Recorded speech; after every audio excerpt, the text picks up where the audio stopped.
You're watching VinylicPumaGaming. So there are a lot of ways to acquire loot in Borderlands 2. You can farm specific bosses for legendaries, you can farm raid bosses for seraph weapons, and for some weapons you can kill tubby versions of enemies to acquire some pearlescent weapons, and even some legendary class mods that you can't find anywhere else. To change things up, you can also do something called chest farming, which involves spawning into a level, completing a task, or even running directly to the chest to open it. Now, you may be wondering, why would I want a chest farm in Borderlands 2? Now, from my experience, chest farming can be a great way to get E-Tech weapons, and you can also occasionally get legendaries provided that you want to farm enough. For higher level difficulties in particular, chest farming is a great way for obtaining the legendary class mod for your character from the base game. Otherwise, your option is Vermivorous, which is a pain in the ass to spawn, and it may or may not be a pain in the ass to fight, depending on your character build or level or whatever. The goal here is to farm chests that are easy to get to and require minimal effort on your part. For this reason, I won't be including the treasure room, as that requires some glitching Jiu-Jitsu to get into repeatedly. I also won't be including the Dragon Keep boss fight chest room, as you need to kill the dragons in order to get that. Plus, you need the Dragon Keep DLC. I would say if you want to put up with the hassle, those can be great ways to chest farm, but I think that these 10 ways that I've come up with may be a little bit better and are certainly easier. Number 10. The Three Horns Valley Trunk Chest. Now, depending on how you decide to play through Borderlands 2, this chest may or may not be useful to you. I would say if you plan on getting the Three Horns Valley fast travel and you intend on reactivating the Catch-A-Ride, it's definitely worth it. However, if you're planning on going straight from Frostburn Canyon to the Dust without doing any of the side quests in between, this might be a chest that you want to skip. Now, in my mind, to make this chest convenient, you need to go from the fast travel to the Catch-A-Ride, spawn a vehicle, and then drive from the Catch-A-Ride to the dock where all of the bandits are. Otherwise, it's a very long run from where you initially spawn, and may be impractical for that reason. Now, at the same time, the Three Horns Valley Trunk Chest is one of the easier chests to get that seems to provide a reliable source of level 8 weapons in normal mode. While you can find chests like it in Frostburn Canyon, and possibly even Southpaw's Demon Power, you have to go fairly far into those areas to find chests that are like this one. While I would prefer red chest, a trunk chest is definitely better than a white chest any day. I'll leave this choice up to you, but I like it. Number 9. The Wildlife Exploitation Preserve Electrowall Chest. While there is somewhat of a trek between the fast travel spawn and this chest, I think this is a fairly decent place to chest farm. That said, there are definitely some hazards along the way. Other than the Hyperion loaders and soldiers that guard the area near where this chest is located, you've also got stalkers in this area. What you have to do to disable the Electrowall here is just shoot the barrel that is above the building that houses the chest. Otherwise, you'll have to go all the way around and see the fuse box to shoot it. And I like how Gearbox added the barrel here to make accessing this chest easier. Otherwise, this chest would have been totally useless for chest farming. For players in normal mode, this chest appears to be a reliable source of level 19 weapons. So if you're level 20 or 21 and you're still using level 16 and 17 weapons, farming this chest could be a great way to upgrade some of your arsenal. You may like farming this chest if you're not big on doing a lot of side quests in this area as well. Number 8. The Arid Nexus Badlands chests, or the Firestone Chest Run. While I recommend the first 2 chests here, you could feasibly farm all 3 and kill Saturn if you're up for it. Ultimately, I think farming the first 2 chests each time is much faster. This area can be fairly treacherous with a lot of loaders and various skags, and you may find that depending on your level that you may need to fight some of the loaders just to get each individual chest. What's cool though is that you may recognize this area if you've played the original Borderlands. The second chest in particular, on top of the bus station, appeared in the very first Borderlands and was the very first chest that you see in that game. If this is your very first playthrough of Borderlands 2, you receive an achievement for opening this particular chest. If you're playing on normal mode, you may find that these chests in particular seem to be a reliable source of level 28 weapons, and this is going to be the best place you can chest farm before you gain access to Hero's Pass. And what's also good is that this can be a decent farming location too, especially with Saturn being in close proximity. Number 7. The Southern Shelf Chest.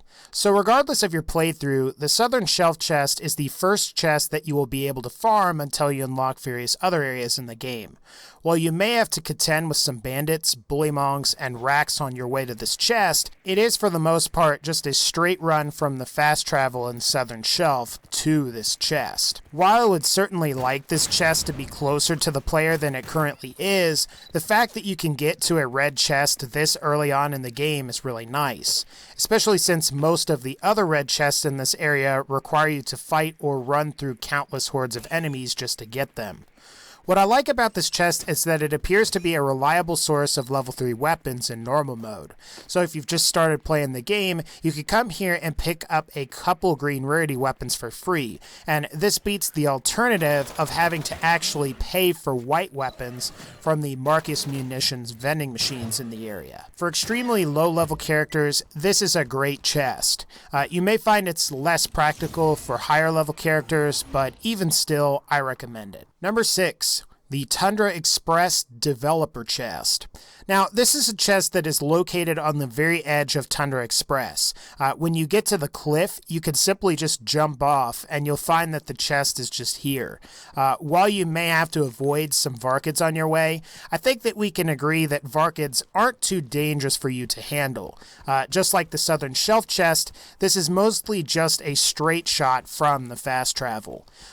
I would say that a major advantage that the Developer Chest has over the Southern Shelf Chest is that the Developer Chest is simply closer to the fast travel point. While it's still somewhat far away, it doesn't feel like you're running all the way across the map. And in normal mode, you'll find that the Tundra Express Developer's Chest can be a reliable source of level 15 weapons and items. While you probably have access to some better weapons than you might have had at the very beginning of the game, this could be a great place to pick up a green Jacob sniper, or maybe a blue pistol or SMG, assuming you wanted to farm long enough. This is another nice chest for relatively low-level characters. If you're a high-level character, you may want to check out something else. Number 5. The Badass Creator of Badassitude chest from the Torg Campaign of Carnage DLC. This will be the first chest on our list that if you have the right preparation, you should be able to just run it from the spawn point with no enemy encounters. In order to farm this chest quickly and effectively, you'll need to start in the beatdown and travel from the beatdown to the Badass Crater of Badassitude. Once you're there, you'll need to run outside and pass through the archway and go left towards the billboard. And you should find a ladder to climb here, and once you get to the top of the ladder, all you have to do is some light platforming to reach the chest. Now, the one major downside to this chest is that you're going to need DLC to farm for it. However, that said, if you have the Handsome Collection or the Game of the Year edition of the game, you're going to have this DLC and there should be no problems there. The advantage is that, like many of the other DLC chests in Borderlands 2, the level of the items can vary depending on what level you started the DLC. So this could match your level, or it could be low enough to not be useful at all. If you're in Ultimate Vault Hunter mode, the level of the chest itself doesn't matter, as everything scales to your level anyway. All in all, if you have some or all of the DLC, this might be a good chest to take a look at. Number 4, the Opportunity Chest. This is probably one of the better chests to mindlessly farm for both low and higher level characters in Borderlands 2. Unlike many of the other chests that you can farm, you don't actually have to encounter any enemies while you make your way towards the chest. So unless you miraculously fall off of a cliff on your way there, you're probably not going to have to deal with bullet spam or attacks from enemies. Now, just like the Southern Shelf and Tundra Express developer chest farming routes, all you have to do here with this chest is run to the corner of Opportunity from the fast travel spawn. If done correctly, you can easily avoid any enemy encounters, making this a very low stress farming route. Plus, what I like about this chest is that it's viable for both high and low level characters. It's good for higher level characters because of the reduced enemy encounters, and for low level characters, this chest appears to be a reliable source of level 21 weapons. And I think this is going to be a great place to stock up on weapons before you go fight the bunker in Thousand Cuts. While I think there are better chests to farm out there, the chest and opportunity is quite good in my opinion. Number 3. The Waddle Gobbler chests. So these are chests that you can farm upon defeating the Waddle Gobbler. While you will still need to complete the Waddle Gobbler DLC and kill the Waddle Gobbler every time you intend on farming these chests, you're going to find that killing the Waddle Gobbler is pretty easy and you should be able to get these chests pretty quickly. What's nice about the DLC chests for the Headhunter packs is that the level of the items depends on when you start the DLC. Generally, I found that if you start the DLCs at level 15 or higher, you should be pretty good and that you should be getting items that match your character's level. On the flip side, you've got to actually buy the Waddle Gobbler DLC as it's not included in either the Season Pass or Borderlands 2's Game of the Year edition. However, interestingly, it is included with the Handsome collection. Even still, depending on what you've purchased, you may not have any access to this particular area. And while the chests here are pretty decent to farm, the fact that you need to buy this DLC may not make this a viable choice for many players.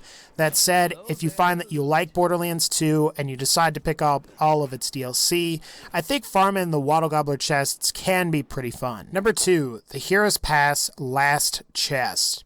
Now, farming this chest quickly does take some preparation and can be somewhat grueling for some players. At the same time, once you've got everything properly set up, this is possibly one of, if not the best places to chest farm in Borderlands 2. What you will need to do is fast travel to Hero's Pass, run through the entire area, and then exit into the Vault of the Warrior. Once you arrive in the Vault of the Warrior, you turn around and go back through the way you came. And as soon as you spawn back in Hero's Pass, open the chest if you haven't already, and then save and quit your game if you don't get what you want. When you reload your character, you should appear right next to this chest, and you can farm it over and over again. When it comes to chest farming, you simply can't get much better than this chest. While you're not near a fast travel here, you could feasibly exit back into Vault of the Warrior, kind of go through the area a little bit, and then use the fast travel there if you needed to get back to Sanctuary. What's also great about this chest is there's minimal risk to farming it once you've properly got it set up. All you do is literally spawn into the area, walk over to the chest, open it, and then save and quit. This can also be a great place to farm for weapons before you decide to enter True or Ultimate Vault Hunter mode. Now, as a disclaimer, while the levels tend to vary, I've seen weapons appear anywhere between level 30 and level 35. You may want to come here to get a blue or purple rarity weapon if you're short on finding good weapons in True Vault Hunter mode. Number 1. The Train from the Marcus Mercenary Day DLC. Now, while this isn't really your conventional chest, it does function very similarly to your standard chest. The Mercenary Day train is capable of providing the player with a bunch of high-quality loot, especially at higher level difficulties.